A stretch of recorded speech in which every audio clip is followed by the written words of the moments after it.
3 ចំណុចដែលសំខាន់អាចជួយឲ្យយើងមើលដឹងថាវាជាត្រីសាល់ម៉ុនឬក៏ត្រោតតែអ្នកគួរដឹងដើម្បីឲ្យដឹងថាយើងទិញបានត្រីសាល់ម៉ុនឬក៏ត្រីត្រោតតោះទៅមើលទាំងអស់គ្នាកុំឲ្យខាតពេលយូរថាយើងត្រូវមើលរបៀបម៉េចដើម្បីឲ្យដឹងថាវាជាត្រីសាល់ម៉ុនឬក៏ត្រីត្រោតដោយសារខ្ញុំឃើញមានការជជែកវែកញែកច្រើនតាក់ទងជាមួយនឹងត្រីសាល់ម៉ុនហើយនឹងត្រោតឥឡូវខ្ញុំចង់បង្រៀនពុកម៉ែបងប្អូនឲ្យចេះពីរបៀបមើលថាមួយណាត្រីត្រោតមួយណាត្រីសាល់ម៉ុនដើម្បីកុំឲ្យគេចេះតែថាអានឹងត្រោតប្រាប់យើងថាអានឹងសាល់ម៉ុនអានឹងសាល់ម៉ុនប្រាប់យើងថាត្រោតអញ្ចឹងកុំឲ្យខាតពេលយូរខ្ញុំចង់បង្ហាញពុកម៉ែបងប្អូនពីប្រភេទត្រីហ្នឹងគឺខ្ញុំមាន2ប្រភេទមួយត្រោតមួយសាល់ម៉ុនជាភាសាណ័រវេត្រោតហៅថាអឺរ៉េតខ្មែរយើងត្រោត Lux ភាសាណ័រវេភាសាខ្មែរយើងគឺសាល់ម៉ុនហើយមកមើលភាពខុសគ្នារវាងត្រី2ប្រភេទហ្នឹងរវាងត្រី2ប្រភេទហ្នឹងចំពោះត្រីនេះគឺត្រោតហ្នឹងគឺវាមានសាច់ពណ៌រាងទឹកក្រូចខ្ចីហើយទំហំត្រីគឺវាតូចជាងត្រីសាល់ម៉ុនអាហ្នឹងទំហំត្រីជាមួយនឹង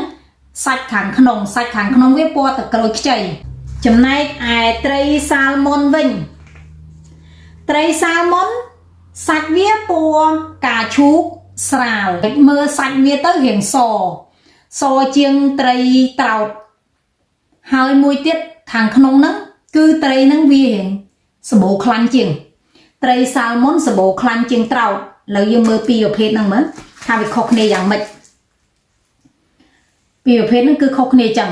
អានេះត្រោតអានេះសាល់ម៉ុនត្រោតវារាងទឹកក្រូចខ្ចី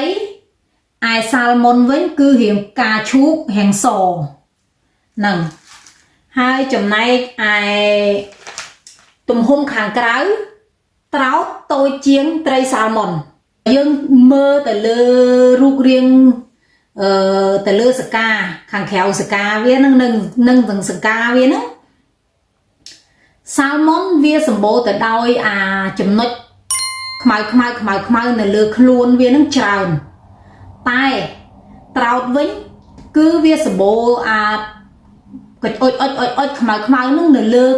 កតុយហើយនឹងនៅលើភាគខាងលើនៃខ្នងវាសម្បូរនៅលើខ្នងវាខុសគ្នាអញ្ចឹងដល់ពេលយើងទៅទិញបើសិនជាយើងទិញទាំងមូលមើលខាងក្រៅថាបើសិនជាវាមានអាព្រិចអុចខ្មៅនឹងនៅលើតាកន្ទុយហើយនឹងខ្នងនឹងច្រើនអានឹងវាគឺជាត្រោតតែបើសិនជាអុចខ្មៅនឹងច្រើននៅលើពេញខ្លួនរបស់វាគឺជាសាល់ម៉ុនហើយបើសិនជាពុកម៉ែបងប្អូន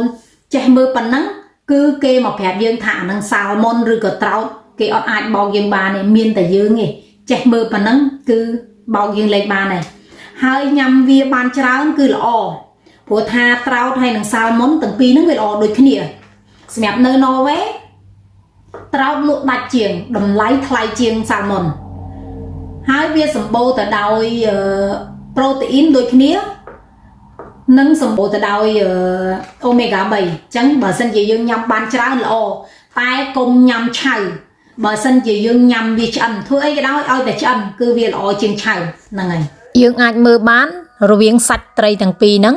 ខាងឆ្វេងដៃហ្នឹងគឺត្រោតហើយខាងស្ដាំដៃពីរដុំហ្នឹងគឺសាល់ម៉ុនព្រោះដោយសារតែសាល់ម៉ុនវារាងផ្កាឈូកជាងហើយរាងសអញ្ចឹងទៅយើងអាចមើលវាដឹងបានអញ្ចឹងអរគុណ